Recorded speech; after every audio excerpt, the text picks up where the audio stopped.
cuidar da lida, era cuidar dos animais, dos porcos, galinhas, bodes. Então essa era a mulher sertaneja na época do cangaço. Essa a realidade das mulheres na década de 30. E aí eu pergunto a vocês agora se vocês têm ideia de como essas mulheres entraram no cangaço. Como é que elas entraram? Elas não nasceram cangaceiras, elas tinham lar, elas tinham uma família.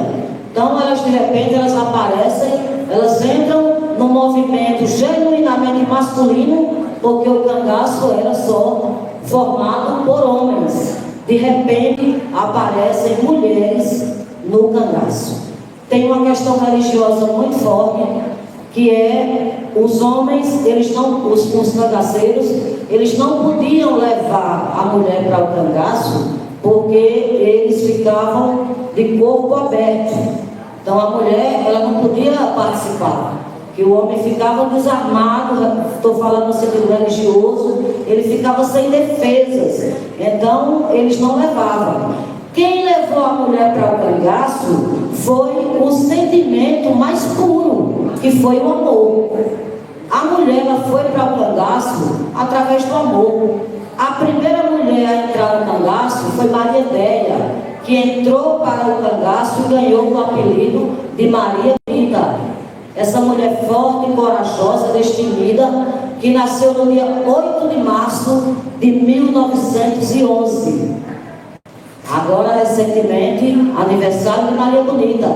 E vê a data que ela nasceu, 8 de março, Dia Internacional da Mulher. E Maria Bonita não entrou no cangaço obrigada. Ela não foi raptada, ela não foi na marra. Ela foi porque ela se apaixonou por Lampião. A paixão e o amor foi que levou essa mulher para o cangaço. E aí, pode passar, e aí a partir da entrada de Maria Bonita no cangaço, outras mulheres também entraram. E aí tem uma situação, tem duas situações aí.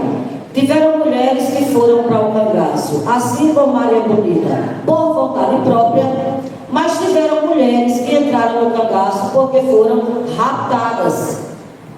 Contra a vontade delas, elas foram levadas por cangaceiros para ir viver no cangaço.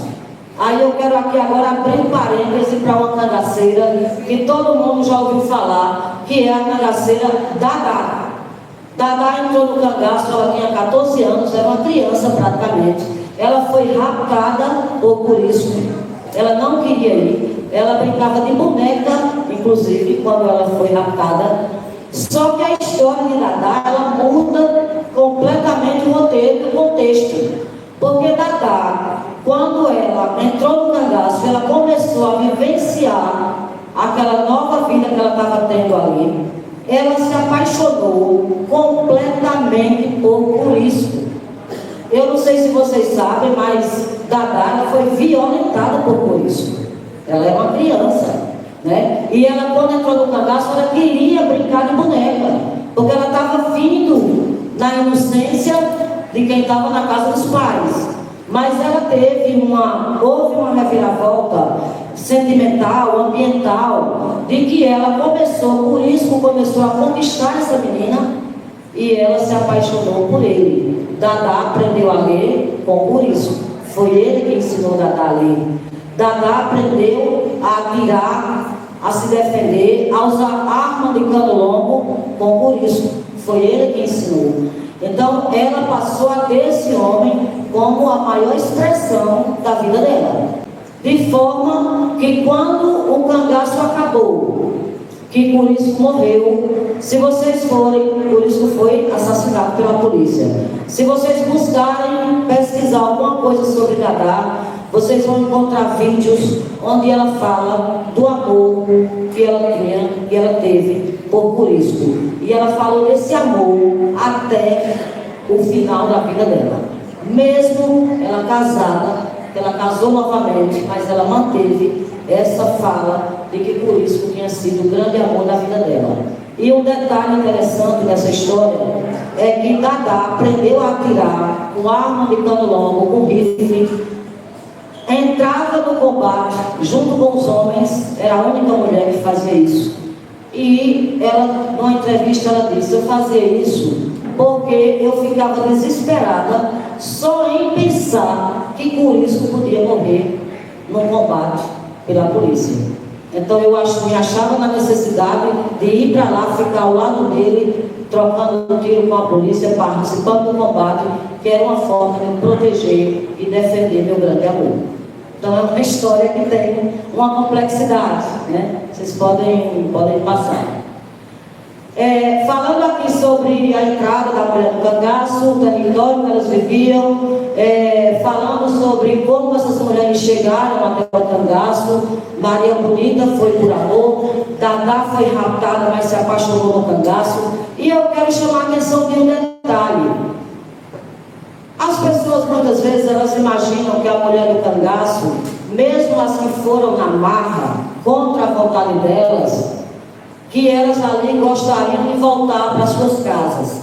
Mas a realidade não era essa. Essas mulheres, elas se adaptaram naquela vida nômade, aquele sistema que eles viviam. A mulher do cangaço, ela se sentia mais livre. Ela não tinha o que ela tinha em casa, por exemplo, que era a pressão do pai ou do marido, a exigência dela estar no padrão que não era bom para ela, que ela não se sentia feliz. Então, no cangaço, ela tinha a liberdade, ela era respeitada, ela era livre. A mulher do cangaço, ela estava, de certa forma, à frente do tempo dela. Elas podiam, tem uma outra cangaceira que ela diz: no cangaço eu podia me pintar, eu podia pintar o meu rosto, eu podia usar o roxo, o batom, porque na minha casa meus pais não deixavam. Elas sentiam um sentimento de liberdade. Elas podiam usar uma roupa mais curta, por exemplo, porque o padrão da roupa era no meio da canela. As cangaceiras usavam as roupas acima do joelho, certo? Então isso também é um sentimento de liberdade. E outra coisa, a mulher no cangaço, ela não cozinhava, ela não lavava, ela não passava, ela não tinha essa função doméstica. Ela não tinha essa função doméstica. A mulher no cangaço, a função dela era outra. Ela era a mulher que tinha ido com os seus companheiros para viver naquela vida que elas escolheram viver, mas sem a responsabilidade de ter os afazeres domésticos que eram para serem feitos lá. Aí vocês perguntam: e quem é que cozinhava? E quem lavava? E quem era que organizava essas coisas? Os homens. Eram os cangaceiros. Eles eram quem cozinhava, não as mulheres. Certo? Então, são passos, são conquistas e são ações à frente do que elas viviam nas suas casas. Elas tinham esse sentimento livre, de liberdade. Uma vez eu conversei com Sila. Sila foi cangaceira e Sila teve algumas vezes lá em Serra Talhada. E eu tinha curiosidade para saber dela. Sila, me diga uma coisa, o que é que vocês faziam no cangaço? Porque os cangaceiros, eles presenteavam vocês com joias, né? Dos sacos que eles faziam, com coisas caras. Mas vocês não tinham para onde usar, para onde vestir, vocês não saíam, não iam em festa, não iam na cidade. Ela dizia: não, mas para a gente tinha os momentos que a gente usava essas coisas. Quando a gente estava em local seguro, em coito seguro, nos lugares que eles ficavam dias ali arranchados, acampados, era um momento que elas aproveitavam para elas usarem suas melhores roupas, para elas colocarem as suas joias que elas ganhavam, para elas se pintarem, para elas mesmas, ali dentro do bando. O mundo era aquele. Então, quando eles tinham essa liberdade de estarem num lugar por muitos dias, elas aproveitavam para exibir todos os seus presentes, né? Que elas ganhavam dos seus companheiros. Então, a gente está falando da década de 30, no sertão do Nordeste. Essas coisas que eu estou falando são coisas à frente do que vivia a mulher do cotidiano. naquela região. Aí o que é que deixava a mulher entristecida? O que era que angustiava essas mulheres? A maternidade, por exemplo. A mulher no cangaço, ela não podia ter filho. Ela até tinha, mas ela não podia criar. Porque como os cangaceiros tinham uma vida nômade, eles moravam na caatinga, eles viviam fugindo, na maioria das vezes, da polícia. Então essas mulheres não podiam criar filhos no cangaço. Então era outra coisa, era uma das coisas que as cangaceiras, elas reclamavam, é que elas tinham os filhos, mas elas não podiam criar. Então quando elas engravidavam, muitas delas abortavam, porque elas já sabiam que não iam poder criar aquele bebê. E as outras que não abortavam, quando ela paria, pegava esse bebê e eles davam a alguém para criar, que podia ser um vaqueiro, né? Sempre alguém da extrema confiança desses cangaceiros. Então, elas tinham os seus filhos, mas elas tinham que entregar para uma pessoa, porque elas não podiam criar. Então, era uma das coisas que machucava muito essas mulheres, era o fato de elas não terem direito à maternidade. Pode passar. A primeira mulher a entrar no cangaço foi Maria Bonita, como eu já falei, né? Maria Déia, ela entrou no cangaço, ela tinha 19 anos, né? Ela morreu com 28, né? Maria Bonita já era casada, ela era casada com o sapateiro Zé de Neném, ela vivia uma vida infeliz, ela não tinha nenhuma felicidade com esse marido, então ela já gostava de Lampião, ela já conhecia Lampião de nome, dos cordéis, né, que era muito comum. Então ela já sabia quem era a figura do Lampião, ela nunca tinha visto ele. E ela já dizia, no dia que Lampião vier na Bahia, eu vou me embora com ele. E o destino colocou Lampião na casa dela, que foi como você foi mandar fazer, sandália, cartucheira, né, com o marido dela que era sapateiro, e lá ele conheceu Maria Bonita, e de fato foi ali que surgiu. Nasceu o amor e ela deixou tudo e foi embora morar com Lampião. Eu já falei aqui, a função das mulheres no cangaço, ali desse meu tempo aí, né? 2 minutos, né? É nigeriano agora. A função das mulheres nos combates. As mulheres não tinham a função de ir trocar tiro com polícia. Não tinha. Por exemplo, que a mulher era valente, que estava brigando, elas não tinham essa função. Essa função era dos homens. Quando tinha combate, o que é que essas mulheres faziam? Elas ficavam num lugar mais distante para socorrer os feridos. Era a função delas. Era ficar ali, alguém foi baleado, alguém foi ferido. Então aquela pessoa ia para aquele local onde ficavam as mulheres, que elas ficavam ajudando, né, para dar um socorro. Elas não iam para troca de tiro, elas não participavam desses combates. A única mulher que participava de combates era quem? Tá. A única, as outras nenhuma. Aí aqui o fim do cangaço. E aí nessas fotos, aqui você vai, nessa foto tem 2 cabeças ali, que são 2 mulheres. É a cabeça de Maria Bonita e a cabeça da cangaceira Enegrina, que morreu também lá no Angico, no dia 28 de julho de 1938, uma chacina, né, uma covardia mesmo da polícia, uma traição, matou o Lampião, Maria Bonita e mais 9 cangaceiros. E aí, como o Doma falou aqui, essas cabeças elas rodaram aí para ser exibidas, para servir de exemplo, uma exposição macabra, né? E aí eu chamo a atenção de um detalhe para quem gosta de pesquisar, para quem gosta de buscar.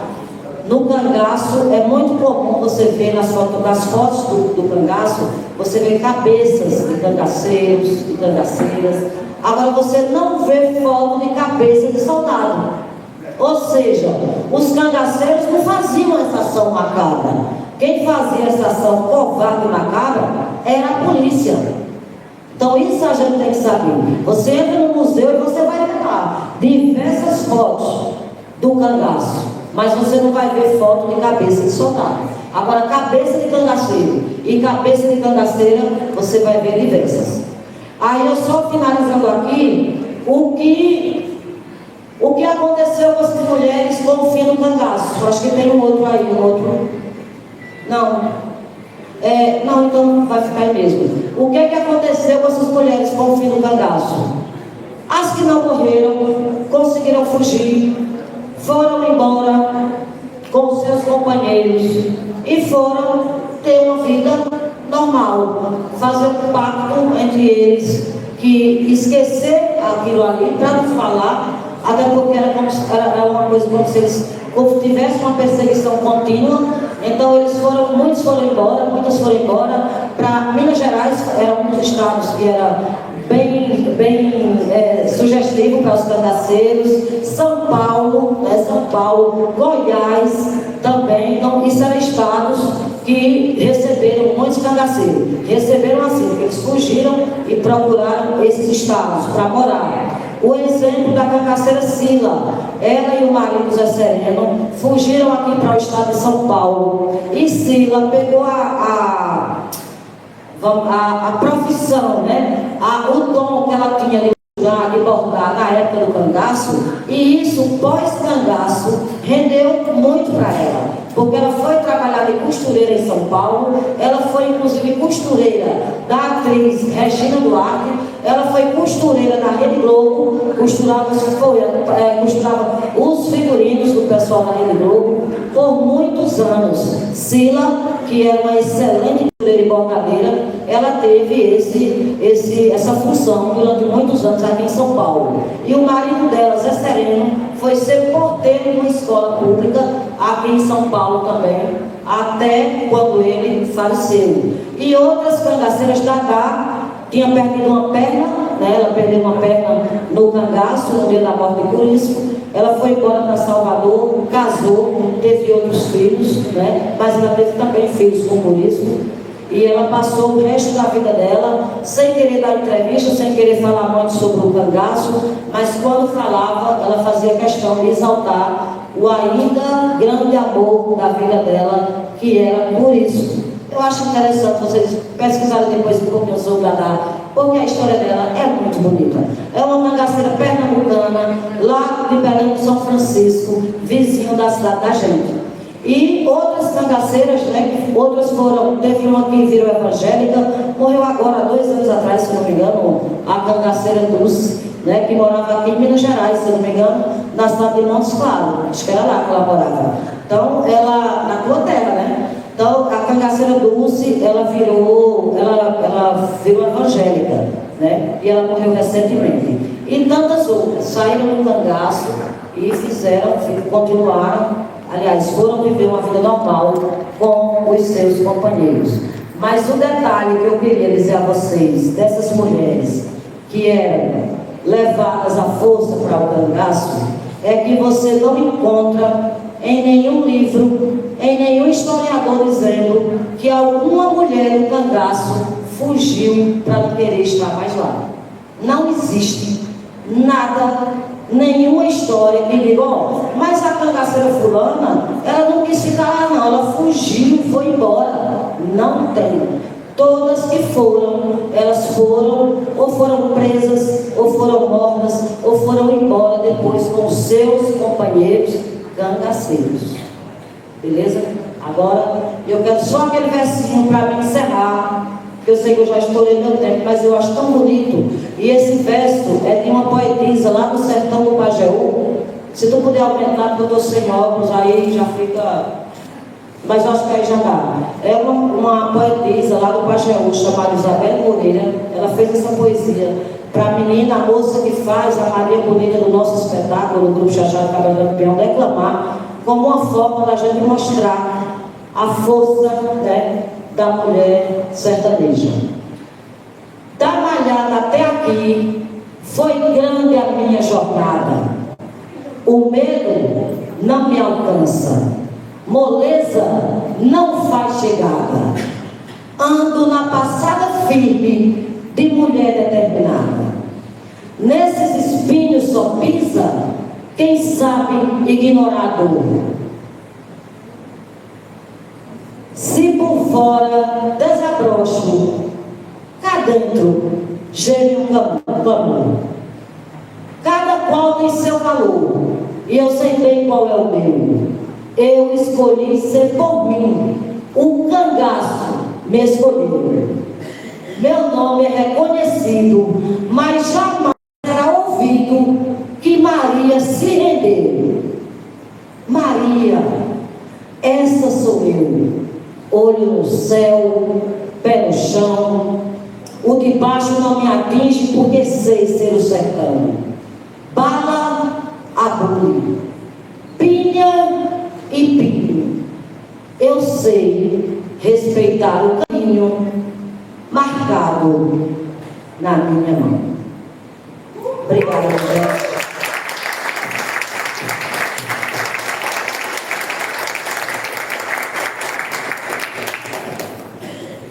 Depois de toda essa emoção, decidi dizer lá também que a Paraíba é mulher macho, sim, senhor.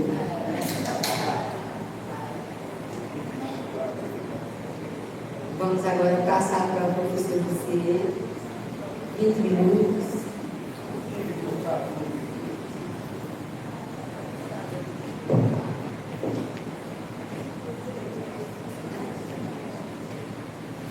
Boa tarde.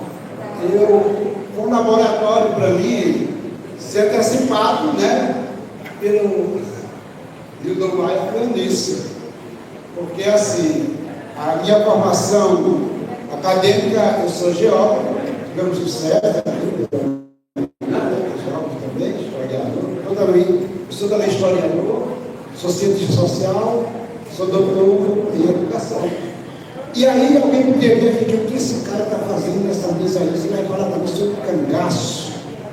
Mas na verdade, o que eu vou falar não está fora de nenhuma contextualização que foi emitida aqui pelas falas do amigo Omar, da Cleonice, e dizer, né, que nessa condição de pesquisador, eu tenho trabalhado lugares, ou seja, um lugar como espaço vivido.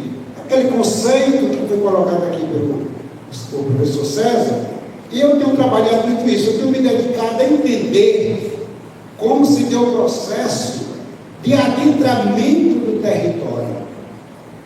E aí, esse adentramento do território brasileiro, ele vai ter suas especificidades, mas vai ter algo comum, porque o litoral é a primeira parte, primeira área do país a ser habitada e facilmente se podia circular da praia na faixa litorânea. Desafio é você chegar em Araçatuba, desafio é você chegar em Caruaru, no sertão, chegar lá no Cariri, na Paraíba, do Ceará.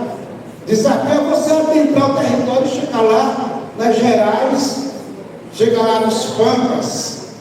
Então, nessa minha condição de historiador e de geógrafo, nessa parte pela ciência social, eu tenho tentado trabalhar de forma mais específica, como eu moro no semiárido brasileiro, sou do sul do Ceará, Barbalha, que nos separa de Ceará, de Pernambuco, apenas a Chapada do Araripe. Então, a ambiência que a gente vive, e a gente vai começando a fazer alguns questionamentos.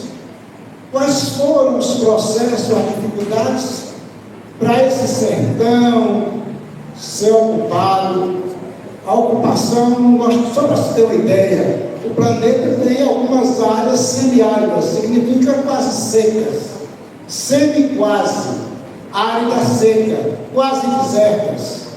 E o que se faz a gente questionar é o seguinte: o Nordeste semiárido brasileiro é o semiárido mais povoado do planeta. Então, o que se explica uma área inóspita, que não é favorável à vida, ser tão povoada?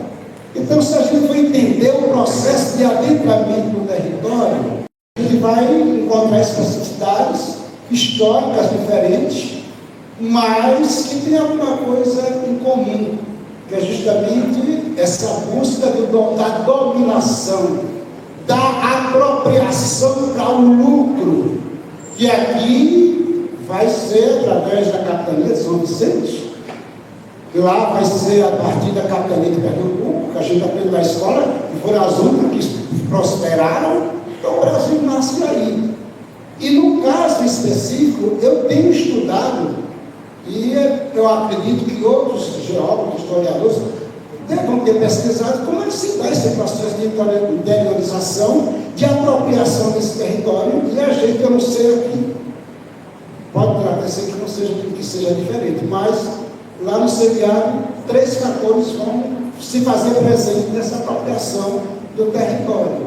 Eu digo apropriação formal, o território já era povoado, né, pelas sociedades indígenas, no nosso caso, os cariris e os tapuias, porque aí no Brasil já tinha as populações nativas. Mas eu falo de um povoamento político, artificialmente produzido pelo Estado com a finalidade própria de explorar. E 3 fatores vão caracterizar essa ocupação do interior do Brasil. Uma é a ganância. Se for falado aqui nas Sesmarias. Sesmaria é uma légua de terra de frente por 3 de comprimento. Quanto mais terra você conquistasse, fizesse ela produzir, fixando o homem no território, seja em qualquer parte do país, mas perante a coroa portuguesa, você estava apto a receber mais terra. Então, gera essa questão da ganância, que a princípio, o Lindomar falou aqui, num conflito existente entre você, donos de terras, e deserdados da terra, de poderosos e de menos poder. Mas nesse processo de ocupação, a ganância se dá entre eles mesmos. Tem um local lá no Ceará que é chamado Rio do Sangue, no Inhamuns, dentro do Ceará, sabe disso? Onde 2 famílias se degladiaram pela conquista da terra, os montes e os feitosos. Então a ganância caracteriza esse processo de interiorização e apropriação da terra no Brasil. A outra é a violência. Eu acho que não tem nenhuma parte desse país que se foi ocupado, apropriado pelo projeto de colonização da colônia portuguesa, onde não se tenha registro de violência. É aqui, se você vai tentar entender o processo de interiorização de São Paulo, ele acontece. Vai ter o processo lá nas Gerais, na exploração do ouro, vai ter o processo da ocupação do sertão nordestino com o gado, vai ter as 7 missões que é do Rio Grande do Sul, né, a questão lá. Então, a violência é uma das características, né, que junto com a ambição vai caracterizar esse processo de interiorização do Brasil.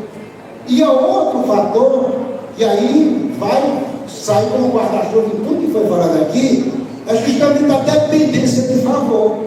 Nesse processo de adentramento do território, só tinha 2 categorias de homens: os potentados da terra, que era quem se apropriava da terra legalmente pela coroa portuguesa, e quem não tinha terra.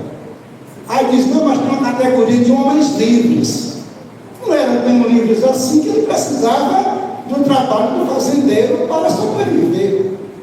Então, estudando essas características, eu comecei a entender a importância de se compreender os lugares e as comunidades, para que a gente entenda. Cada um de nós que aqui chegou, nós não viemos só.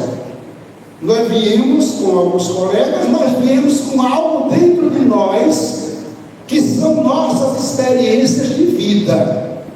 Nós não viemos só. Todos nós que chegamos aqui ao Congresso, a gente traz dentro de si uma experiência de vida. E aí onde entra essa minha abordagem aqui, por isso que eu falei que a fala dos dois como laboratório. Porque existem 2 fatores indissociáveis da vida. Uma é o tempo. Você não é capaz de tirar o tempo da tua vida. Né? Inclusive, eu acho que tem gente que está aniversariando hoje aqui. E quando é que o tempo começa a ser contado para você? A partir do momento que você nasce. Quando você comemora um mês, um ano, 50 anos, um século, então você não consegue tirar o tempo da tua vida, da nossa vida. O outro fator é o espaço. Você não consegue sair do espaço. E nossas experiências de vida, ela está intimamente relacionada com a ambiência onde a gente vive. Ou seja, que é o lugar. Então, o que é o lugar? É essa materialidade do mundo mais próxima a nós, onde a gente existe. E aí onde passa a acontecer as especificidades. É por isso que num congresso como esse, cada fala que aqui se expõe traz consigo a referência do lugar. Dizer, tem uma palavra hoje pela manhã aqui que me tocou, como chama. A gente fala Rio Grande do Sul. O cara já disse, não sei quem foi a colega que falou, o sul do Rio Grande. Está certo isso? Quem é de Minas Gerais, a gente conversa com um colega, estava até aqui, estava na mesa dele, vai falar de Minas Gerais com referência às congadas, à mineração, a fala do Anildo e da Cleonice, que toma como referência o quê? O semiárido brasileiro, o sertão, que se cruza com o cangaço. É quase inseparável você separar Caatinga de cangaço. Você não fala do cangaço do litoral. No tempo que o Lampião estava dando bem na praia. Você fala do Caribe, no Lampião, Maria Bonita, no Chique-Chique, né? Pisando em Curva do Frade, na Caatinga. Quem está lá nos Pampas gaúchos, sua vida é compartilhada com os Pampas. Então, o espaço, ele é abstraído em nossas vidas. E esses saberes tradicionais, vamos tirar esse tradicional, que pode ser até uma agressão aos saberes hoje, é até questionável. Esses saberes da vida é justamente o que dá sentido à nossa existência. Aí alguém vai dizer, mas a escola também forma. Só que o formar da escola, esse saber formal, ele é desarticulado com a vida. Antes da gente entrar na escola, a gente já traz uma carga dentro de nós de um verdadeiro mundo, né, de concepção de vida, de saberes, de crenças, de costumes, e que muitas vezes esses saberes formais da escola não têm a compreensão, nem têm a humildade de reconhecer que o ser humano, ele já tem um saber associado à comunidade onde ele vive. Então, os saberes tradicionais e a oralidade, eu procuro, no campo da educação, entender esses saberes. Inclusive, o Frederico Pernambucano, quando ele trabalha a estética do cangaço, ele mostra o Lampião como um bordador, como um costureiro, como alguém que sabe.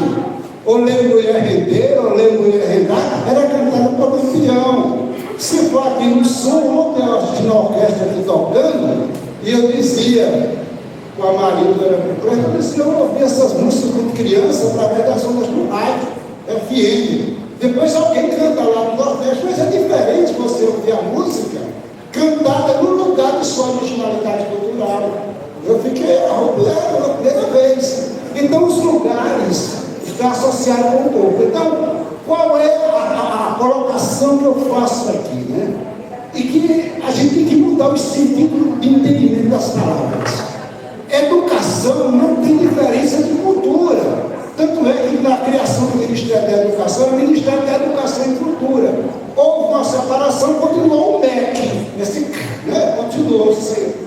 E se a gente for analisar as comunidades, os lugares do interior, as manifestações da arte, o saber popular, tudo isso são formas como as pessoas aprendem a se apropriar da cultura. Como é, mestre Lazaro, que se aprende a dançar o carimbó. Tem matrícula, então você está lá na comunidade como é que se aprende a capoeira, como é que se aprende a sambar. Eu sei que as academias podem já estar articulando isso, mas a minha iniciativa era propícia para você fazer aprendizagens sem depender de uma educação formal. Então, significa isso, as formas como as pessoas se apropriam da cultura, de uma crença, de um bordar, de um cantar, e seja a cultura letrada ou iletrada.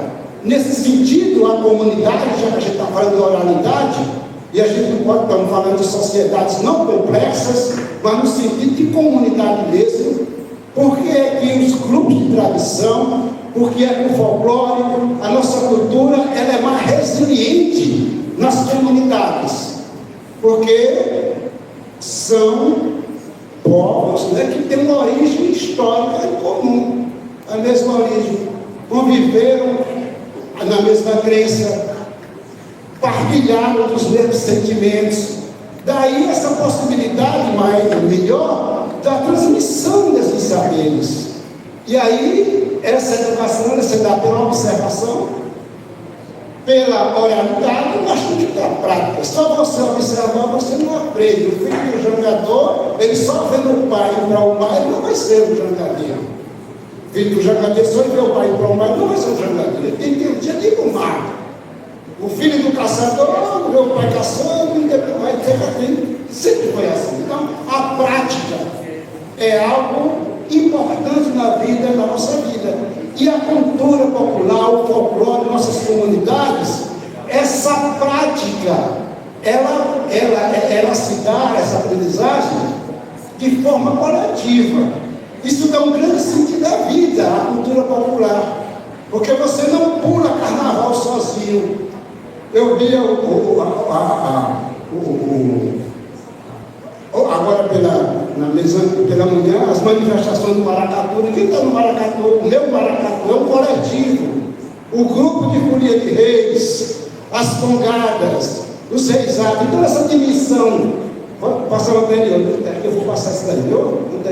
Essa condição coletiva é muito importante, porque vai nos desprender da individualidade e dizer que a cultura popular, o folclore, as manifestações do povo, elas só existem por causa da coletividade. Então não tem campo para abertura da individualização dentro de um contexto de se falar em folclore e em cultura popular.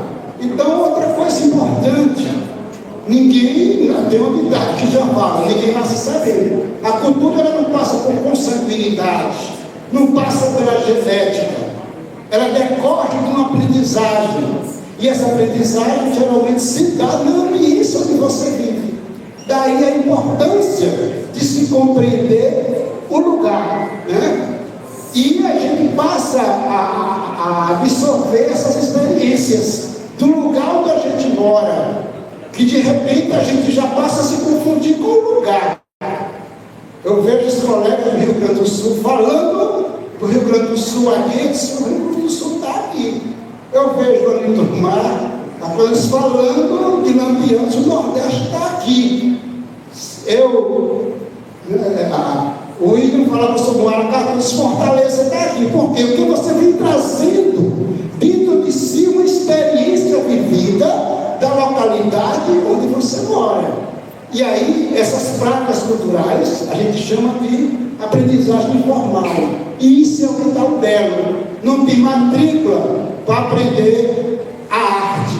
Claro que você pode melhorar essa arte, levar para uma academia, dar uma conotação mais acadêmica, científica para os movimentos, mas dentro do campo de abordagem do folclore, ela nasce da espontaneidade, certo? Pode passar, pode passar, viu? Pode passar a próxima. Pode passar. Pronto, então o lugar é um espaço vivido, onde ocorrem as experiências de vida. Olha a experiência de vida de Lampião. Bota 5, 3. Olha, 2, está diminuindo. Olha, veja a experiência de Lampião. Olha a experiência de conselheiro. Olha a experiência no mar. Então, assim, eu estou com você como referência, dizendo, né, para a gente encerrar, que os saberes populares, o folclore, não se dá no campo de uma individualidade, só existe a partir de práticas coletivas, né, e se dá mediada por simbologias, sabores informais. Então, a escola, a vida é uma escola. Né? Bíblia que a escola não reflete a vida, mas a vida é uma escola. A escola não reflete a vida, mas a vida é uma escola. E aí o pescador está ligado à praia, o vaqueiro está ligado à caatinga, o cangaço está ligado à caatinga. Ninguém faz balaia com cipó, né? A ambiência, ela não determina, mas condiciona. A fabricação de velas, tem que ter a carnaúba, porque até que haja outro material sintético. Mas dentro de um campo de espontaneidade, a vida, a cultura se dá intimamente relacionada com o meio ambiente. Se não fosse a floresta do Araripe, não existiria o pau da bandeira de Santo Antônio de Barbalha. Se não fosse o Rio São Francisco, não existiria a procissão do Bom Jesus dos navegantes lá em Propriar. E por aí você começa a associar que a ambiência onde se vive está intimamente articulada com a cultura. E aí eu faço para minha fala aqui, porque aí, novamente, se a gente fosse continuar, aí acabaria aqui o congresso, mas aí eu quero dizer para vocês que eu tentei me fazer entender para vocês como o que eu trabalho, a forma de articulação entre tempo, espaço e cultura, e que a fala do Lidomar e da Cleonice foi justamente um laboratório de experiências vividas que seus ancestrais já viveram, que eu vivo na minha localidade, na minha comunidade, na minha cidade, que vocês também vivem na localidade de vocês, e que a gente tem essa oportunidade de socializar essa experiência entre nós, mediada pela existência desse maravilhoso congresso. Depois a gente vai...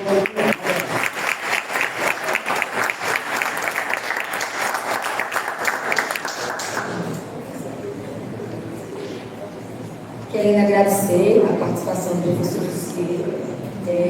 Nós vamos agora abrir para duas perguntas, um bloco de duas perguntas, 2 minutos para cada uma. Quem se inscreve? Professora? Outra pessoa?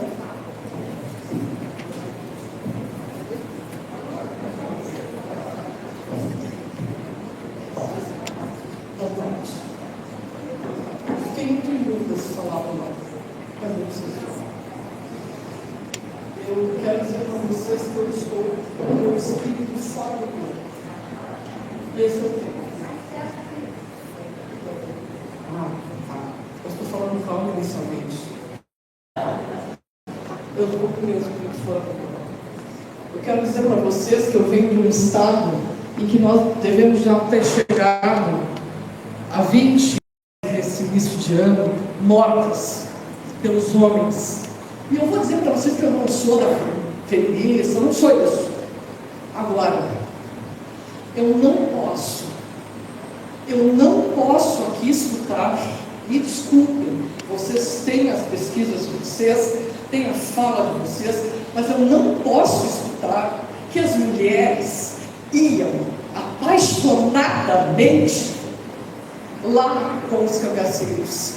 Quantas mulheres foram estupradas, mortas, e que tiveram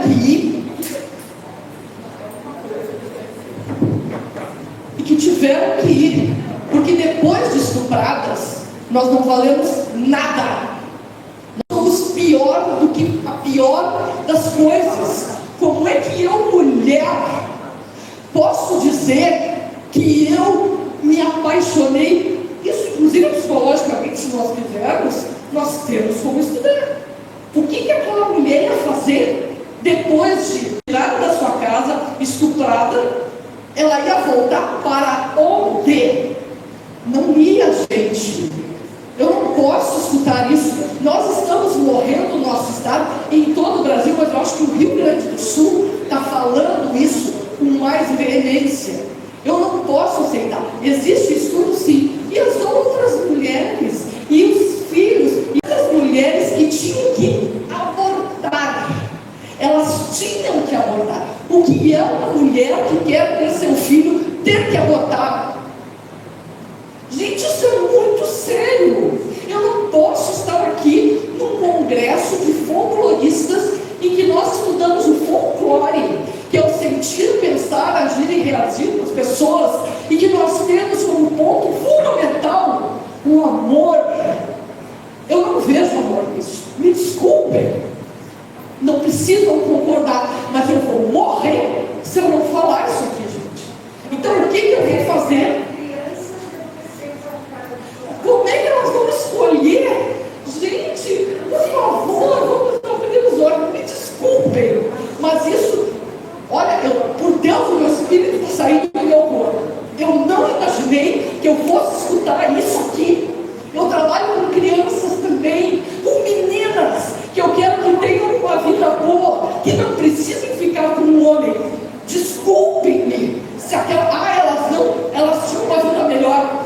Por Deus do Senhor, isso não é vida melhor. Elas poderiam ter outra vida. É um tempo horrível, mas desculpem, gente, eu não posso ouvir isso e ficar quieta. Eu sou mulher e eu sei o que a gente sente. Desculpa.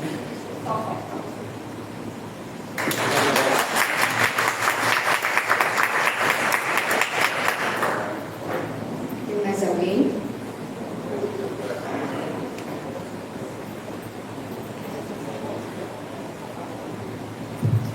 Veja, eu acho que a gente tem que ter, né, o respeito, a sua fala indignada aqui, né? Mas eu acho que a gente tem que primeiro entender o contexto da época. Primeiro entender o contexto da época. Eu não falei aqui que o cangaço, as mulheres iriam apaixonadas. Eu não falei de um modo geral.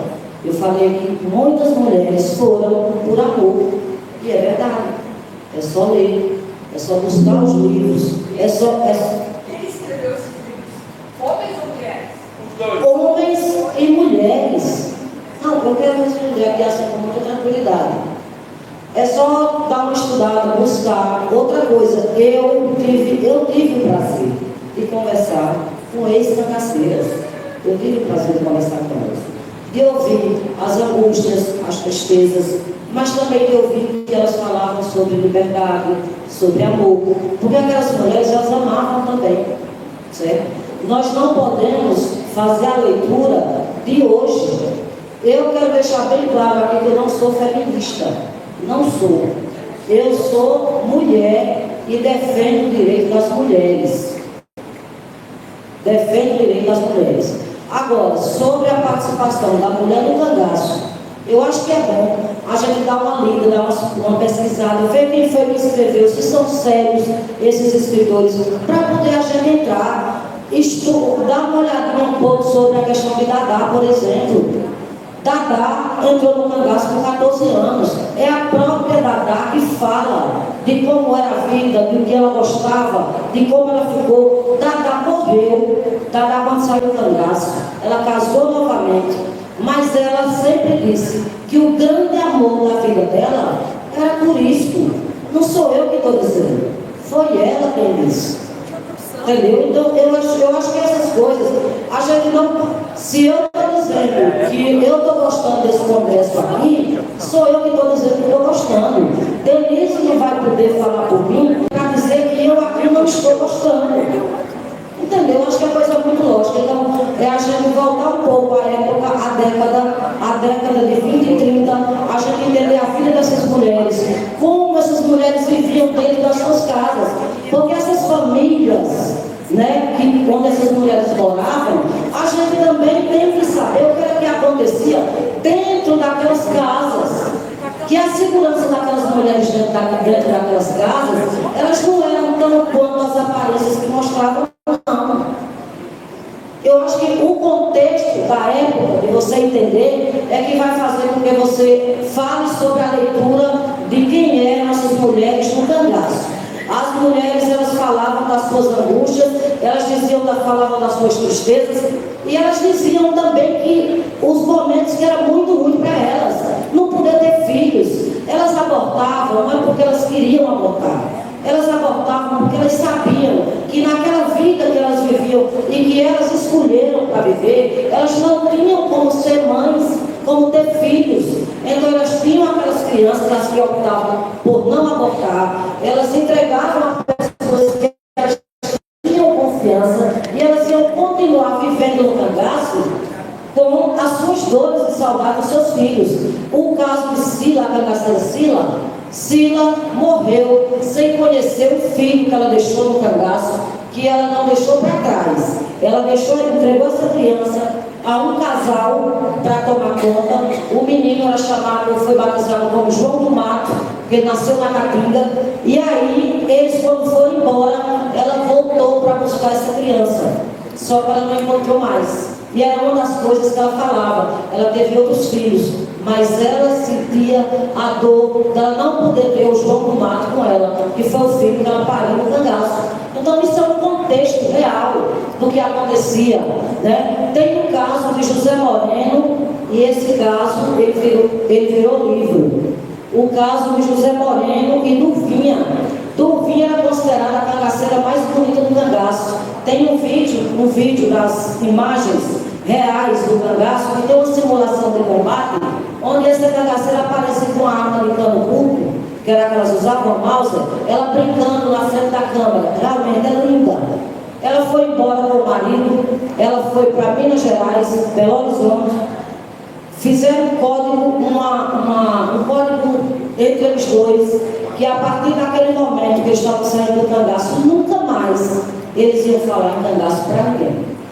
Foram morar em Belo Horizonte, tiveram vários outros filhos, só que tinha um filho deles que nasceu no cangaço, primeiro filho. E esse filho foi entregue a um padre de uma cidade lá no sertão de Pernambuco.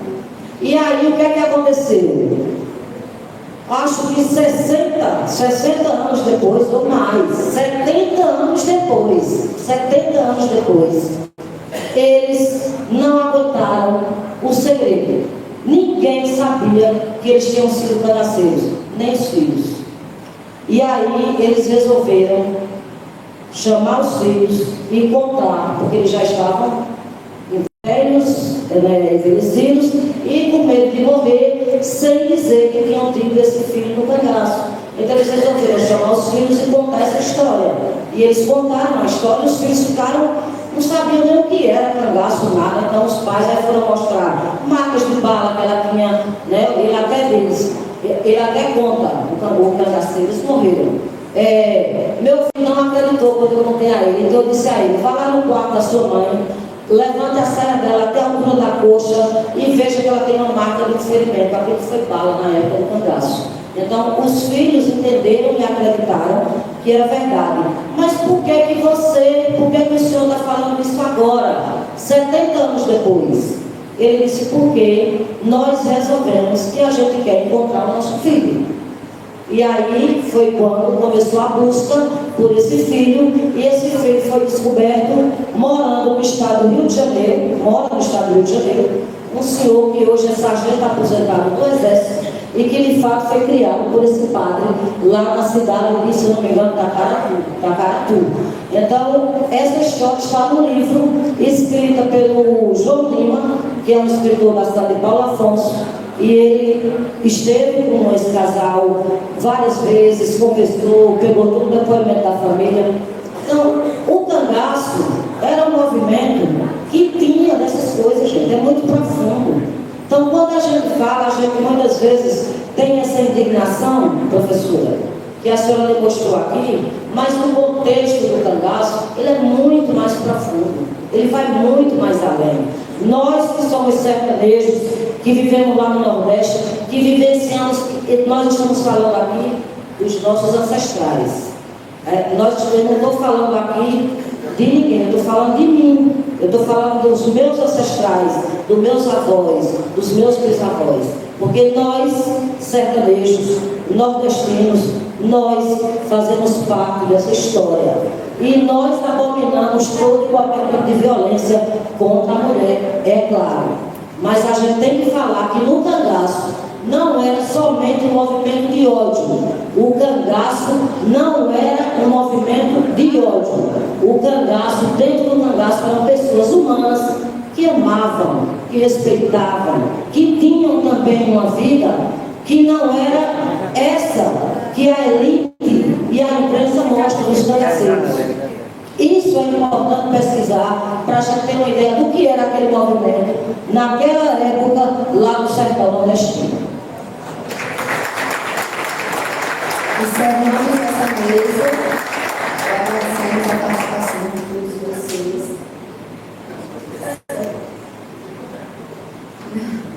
Eu abri para as perguntas, abri para as perguntas, muita pergunta.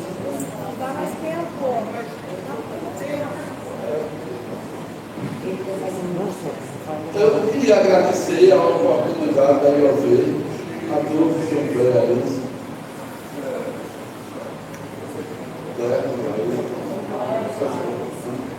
pessoal aí, a Denise, Fernanda, né, pela oportunidade da gente estar conversando. Eu acho bacana esses confrontos de territorialidade, essa dificuldade. Eu nunca tinha escutado, eu nunca tinha visto, também nunca procurei, né? Alguma coisa sobre o Saci Pererê. Bom, eu fiquei encantado com o Saci Pererê. Eu acho que eu vou até arrancar uma perna minha. Eu fiquei encantado com a história do Saci Pererê. Eu comentei com o Márcio, eu não sabia que o Saci Pererê era esse babado todo. Sou muito fechadão, eu sou muito largo. E essas dificuldades da gente entender o que é vingança, é muito fácil a gente falar hoje, vingança. Não pode construir essa relação de sociedade patriarcal, não foi uma invenção nossa do sertão. A gente aprendeu com nossos colonizadores, aquele povo da Europa, tudo mais, não foi uma invenção nossa. A menina se casar com 12, 13 anos de idade, 12, 13 anos de idade. Vai repetir, 12, 13 anos de idade.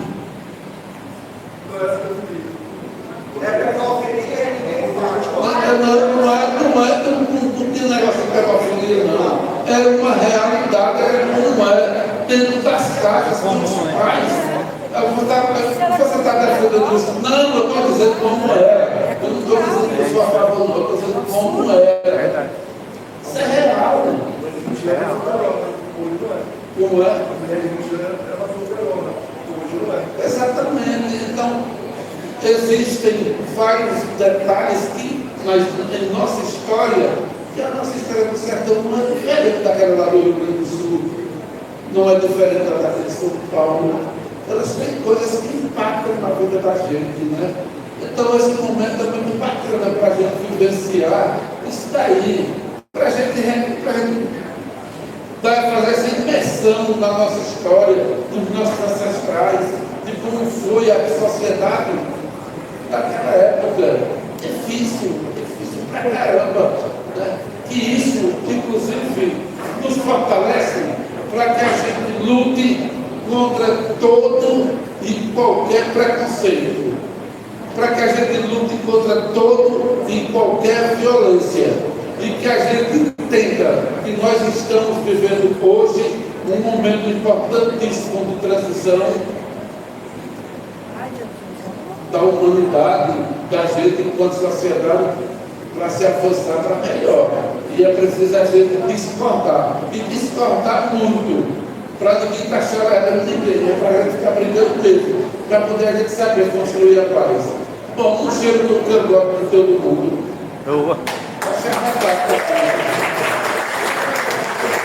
Obrigada, pessoal, por nos escutar. Tchau.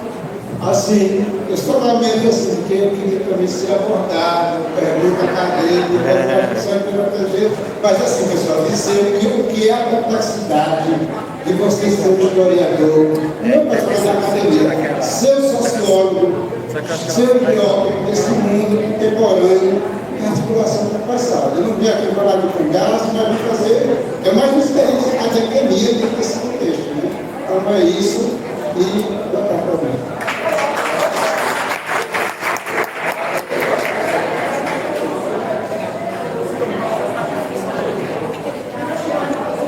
Muito obrigada. Vamos seguir então com a nossa carta. Teremos mais uma comunicação científica, só uns pequenos recados.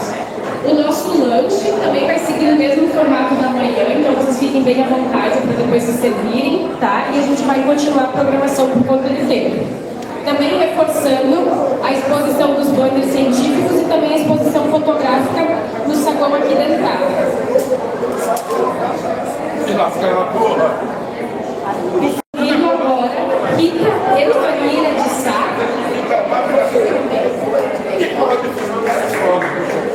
pesquisadora em salvaguarda da cultura popular, desenvolve estudos aplicados sobre patrimônio material e festas tradicionais. Pessoal, eu peço a compreensão de todos para que nós possamos seguir com os trabalhos da tarde. Peço silêncio, colaboração e respeito ao próximo.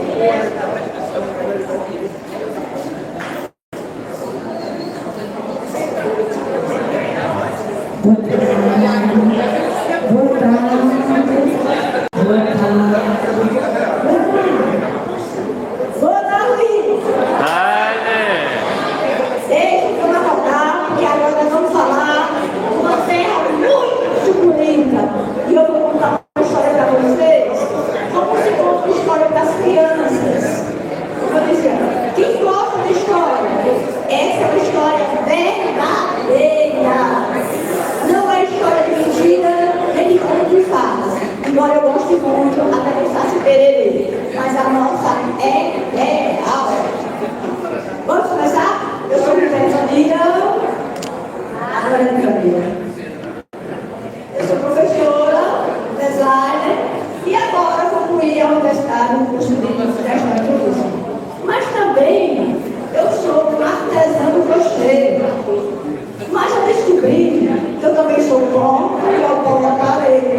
Mas enquanto eu não viro pó, eu estou aqui e vou conversar com vocês. Bom? Bora lá, meninas? Bota aqui, por favor.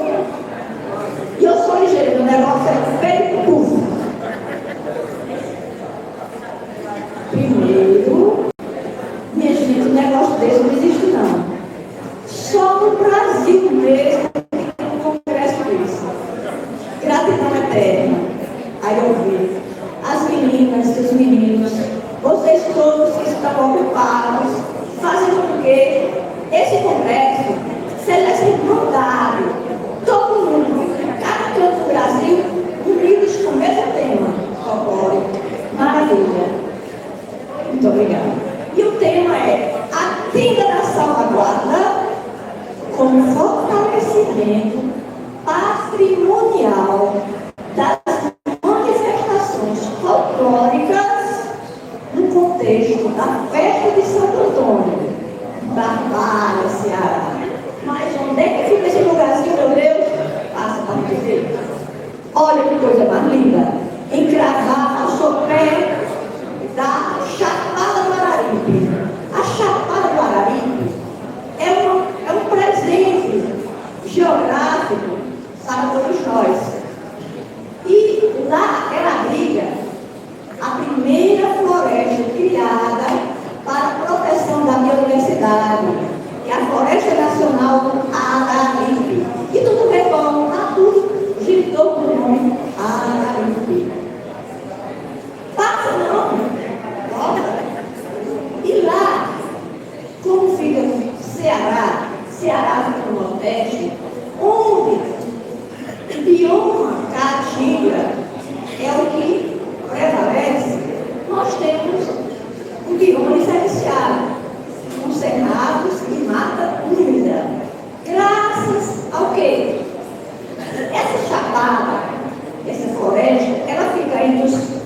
estados do Pernambuco, Piauí e Ceará. E sabe o que a autoridade fez? Fez incrível no lado do Ceará. Aqui tem um fator. A água desce, bate no fator. Aqui é área de encharca a terra, vai começar a ser água. E afora do nosso lado, um monte de fontes. Fontes de águas que jorram lindas e cálidas. Isso faz com que nós tenhamos uma biodiversidade incrivelmente linda. E isso atrai muita gente. E foi assim que foram atraídos as pessoas que vieram para colonizar a nossa cidade, que antes era dos nossos povos caribenhos. E aí lá, por conta desse clima, é considerado um oásis, porque tem água no recanto. Sai dali, é mata seca, é caatinga. Lá nós temos o primeiro geoparque das Américas, criado em 2006, e conta a história da vida na Terra. E nós temos também o rio Salamanca, que corre mansinho no meio das florestas. Só que ele corria mansinho e limpinho. E agora ele corre mansinho, devagarinho, sujinho, por causa da poluição. E aí nós temos uma bela região chamada região do Cariri Cearense. Veja bem, nós somos o Cariri Paraibano, Cariri Pernambucano, mas nós estamos no Cariri Cearense. E é aqui que se encontra essa bela cidade chamada Barbalha. E eu tenho certeza que nunca mais vocês vão esquecer dessa palavra, dessa cidade. Barbalha. E aí chegaram os donos da mundo, tiraram os nossos ancestrais e trouxeram belas edificações. E nós temos na cidade um centro histórico. Conhece? Centro histórico. Olha, siga o exemplo. Vamos conhecer. Nós temos o primeiro exemplo, que é o Solar Mariolino. E, gente, você não tem ideia das agruras dessas construções. Aqui nós temos a igreja de Santo Antônio, que foi onde começou o povoamento da zona urbana. Lá, ao lado, nós temos a igreja do Nossa Senhora do Rosário, que começou a ser construída pelos pretos, a Irmandade de Nossa Senhora do Rosário dos Pretos, e que ficava próximo a um bairro que antes era chamado Rua da Grota, hoje é chamado Bairro do Rosário, cada igreja. E essa igreja, ela sofreu várias depredações. Quando viu o inverno e a terra caía, levantavam tudo. E os coitados dos escravizados começavam de novo, porque eles não poderiam frequentar a igreja de Santo Antônio, que é o padroeiro da cidade. Então, depois de tentar, o senhor abastado construiu a igreja e ficou de patrimônio da família. E o tempo passa, a família não pode mais arcar, entrega a paróquia. Hoje essa igreja de construção belíssima, e ela é ainda por dentro de fora. Lá eu caí muito quando era criança, tentando chegar lá no cima. E é onde acontecem as festividades ou celebrações de casamento, formaduras nessa igreja. Vejam só que começou os nossos irmãos negros, hoje é um sucesso na cidade. Ali nós temos uma relíquia, que é um engenho. Essa cidade, por ter fontes de águas em abundância e solo fértil, atraiu a cultura canavieira e também o gado. E essa cultura canavieira, ela deu tanto que falar que a cidade ficou conhecida como Cidade dos Verdes Canaviais. E ainda hoje, muita gente conhece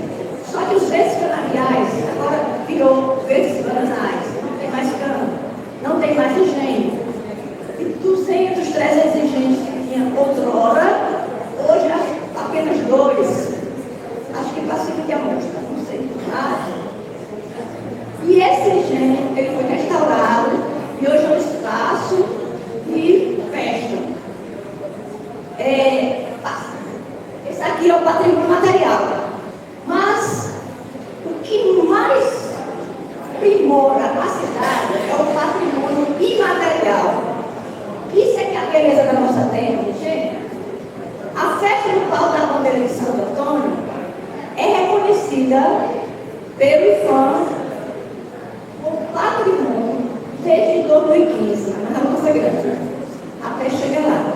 Por quê?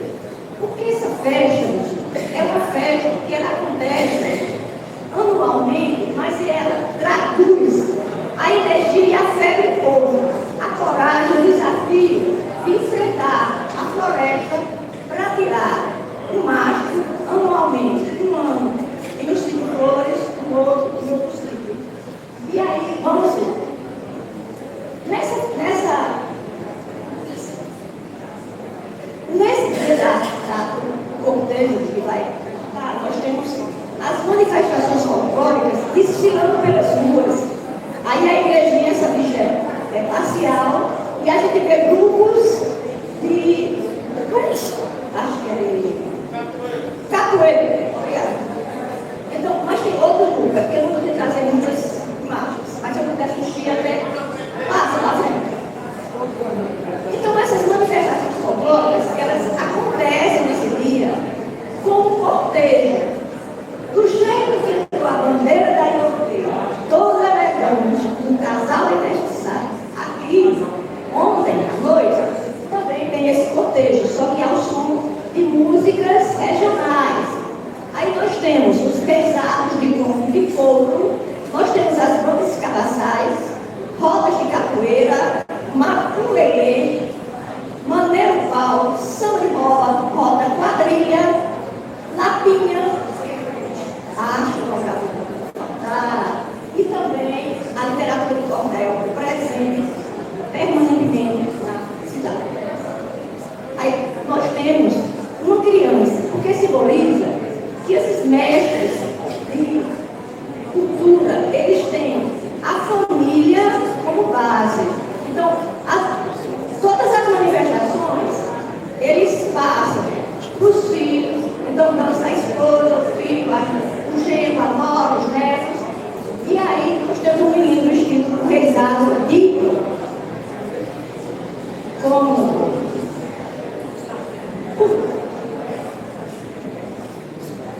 e aí nós temos a Escola de Saberes. Esse prédio é chamado Palácio 3 de Outubro e foi construído honestamente para ser casa de câmara e cadeia, porque em cima ficavam os vereadores e embaixo a cadeia, acho que todo canto era assim. Mas esse prédio foi construído num período, uma seca de 1877, que era para dar emprego aos desvalidos, para poder ter um dinheiro para comprar alguma coisa. Então, houve essa construção. E aí, quando foi em 2016, esse prédio passou um bocado de tempo fechado, já foi prefeitura. Em 2016 foi criada a Escola de Saberes de Barbalha, que é uma sala, um espaço de vivência. Eu digo que é a minha casa, porque ela é a alegria pura, mas também é um sentimento. Como foi que surgiu a Tenda da Salvaguarda? Vocês estão me vendo o famoso da Tenda da Salvaguarda, que foi em 2024, mas também aconteceu em 2005, né? Acho que é a mesma coisa, sabe? Gastaram, né? Então, ela surgiu por uma edital e foi um projeto de patrimonialização da Festa do Pau da Bandeira de Santo Antônio, realizada pela Escola de Saberes de Batalha, em convênio com o Instituto Nacional do Patrimônio Histórico e Artístico, através do Programa Nacional de Patrimônio Imaterial, PNPI, em 2024 e 2025. Então, através desse projeto, foi possível a realização desse projeto chamado Tenda. Tenda, você já sabe, é uma coisa que abriga, né? Então, essa tenda acontece em 2 momentos. Aí o apoio e o apoio cultural. Em 2 momentos. O primeiro dia é o dia do corte do pau da bandeira. É o dia em que os homens adentram na mata para fazer o corte do pau da bandeira. É uma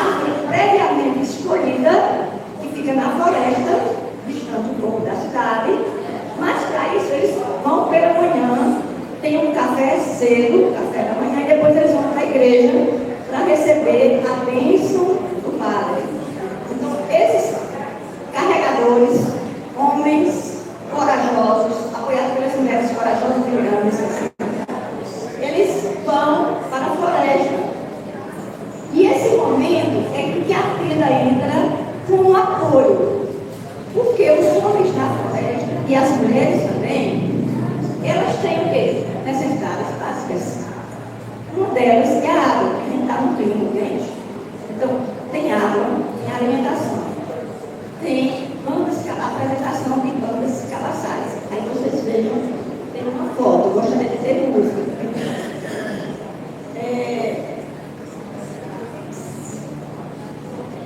O corpo do pau da bandeira, vocês vejam que tem o apoio da água e o baião-de-dois. O baião-de-dois é uma comida típica da região Nordeste e misturava de feijão, mas não é tempero, não é delícia, bota até um pouquinho. E tem as bandas cabaçais, o SAMU, porque se alguém se machucar, e a polícia ambiental e a polícia militar. Tudo isso forma um conjunto de apoio para que as pessoas que estão participando, tanto do povo como só apreciando, eles tenham uma segurança. Aí nós temos uma foto da distribuição de águas e o mestre que faz o baião-de-dois. Ele já foi carregador. Hoje ele é o mestre do baião-de-dois. Nós temos uma foto da banda cabaçal dentro da floresta. Vocês estão vendo ali também o corpo primário, que é o pau, já sem a casca. O que é isso? A casca do pau da bandeira é retirada para secar mais rápido e para fazer chá. Esse ano foi um pau, um pé de jatobá. Então, o chá, a casca do pau da bandeira de Santo Antônio é utilizado pelas mulheres e homens que querem casar. Toma o chá, bota fé, e a gente não voltar, mas vai para a festa. Vai. Volta. Aí é o que do corpo, gente. Vocês estão vendo a imagem de Santo Antônio? Antes de cortar o pau, existe um ritual, onde são apresentadas louvores e solicitação à floresta para poder haver o corte. E naquele lado nós temos homens já cortando. Aqui nós temos a presença do SAMU, o professor Josinho aí. Passa. E aí o que essa tenda também faz? Essa aí é no rio, tá certo? Passou pelo corpo, tem dia do pau da bandeira, aí passa 15 dias, depois do corpo, aí vem o dia do pau da bandeira. No dia do pau da bandeira, ninguém faz nada, porque a rua fica, a estrada fica impossível de entrar. É gente demais. Todo mundo quer tirar um pedacinho, quer ver, quer tocar o pau da bandeira, Santo Antônio. Mas durante o período da festa, que fica até o dia 13, até o dia 12, porque dia 13 é o dia da procissão de Santo Antônio, acontecem várias ações da tenda. Por quê? Porque a tenda, ela oferece um espaço de resgate e de valorização dos mestres de cultura. Então, para eles vão se apresentar. Então, além das apresentações dos mestres de cultura, também tem a apresentação de artistas locais. A apresentação também tem cursos de oficinas. E aí nós temos uma das ações, é aplicar oficina de xilogravura. Qualquer pessoa pode chegar a fazer inscrição. Não tem preconceito pelo uniforme, chega lá e fazer inscrição. Literatura de cordel, desenho de pintura, pintura de mural, contação de história, e dá para falar. Rodas de conversa com os detentores dos saberes, com temática relacionada ao folclore e também com os carregadores do porta-bandeira. E aí nós temos esses senhores aqui são os representantes dos carregadores do pau da bandeira. Nós temos lá uma apresentação da banda cabaçal, nós temos um curso aqui de pintura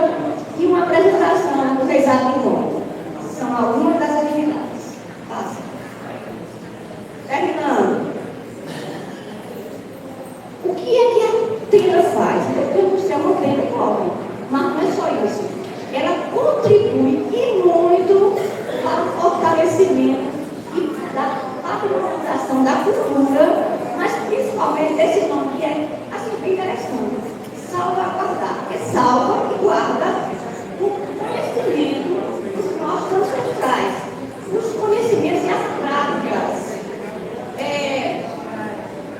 Estabelece os saberes racionais. Olha só, gente, ampliar a consciência, você tomar conhecimento e ter consciência da importância dessas manifestações. Então, ampliar essa consciência na comunidade é muito importante e também contribui para a sustentabilidade cultural da festa, do folclore regional. Isso é muito importante. A gente vê que consciência não se toca lá dentro. Lá dentro.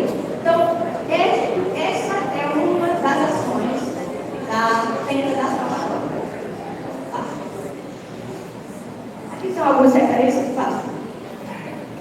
Eu sou muito de família, mas eu vou construir esse texto sozinho. Então, o texto é grande, aqui é só um minha. Gelson Lima Ferreira, Maria Lúcia Marcel Torres, Maria Selene e professor José. Agora eu vou passar para vocês. Por favor.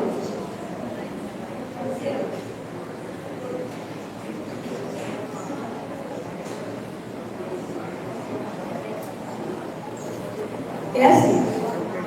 Lá nós temos academias armaristas e cordelistas. Então, existem muitos cordelistas.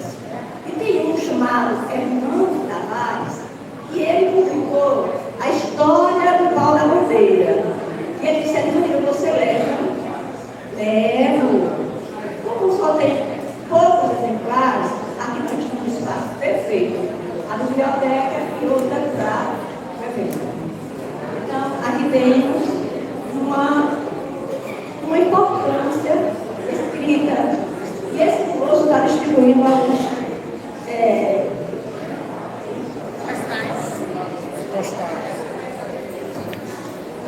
eu vou passar para vocês agora um pequeno vídeo que resume bem pouquinho, para vocês terem uma pequena ideia do que é a festa do pau da bandeira de Santo Antônio.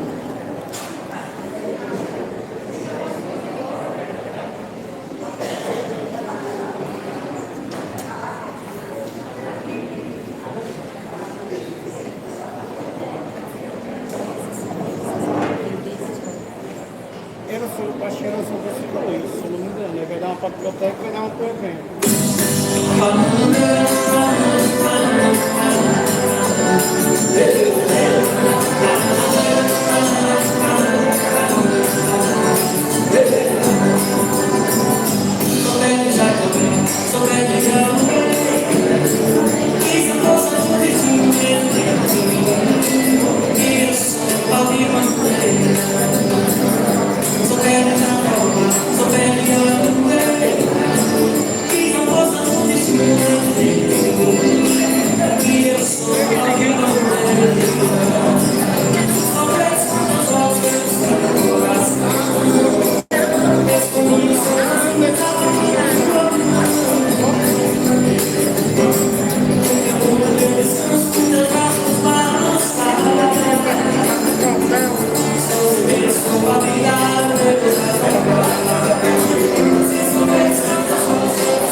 bandeira fincado nessa terra, nesse chão.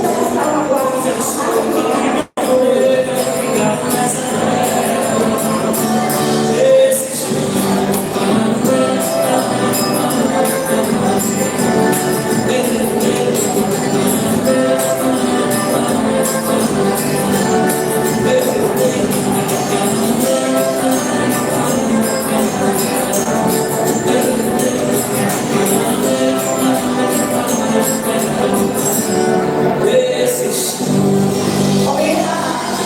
Pessoal, só uma informação.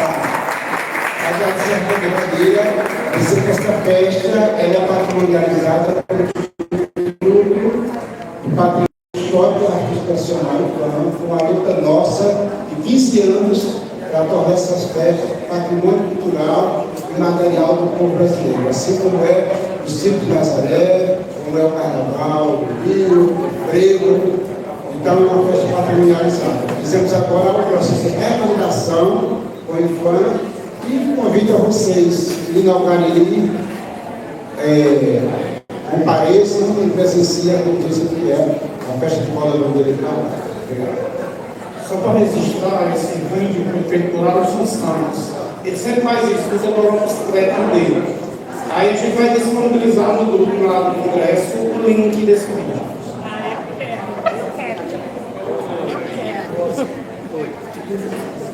Eu quero. Quero saber. Pegar vermelhinho.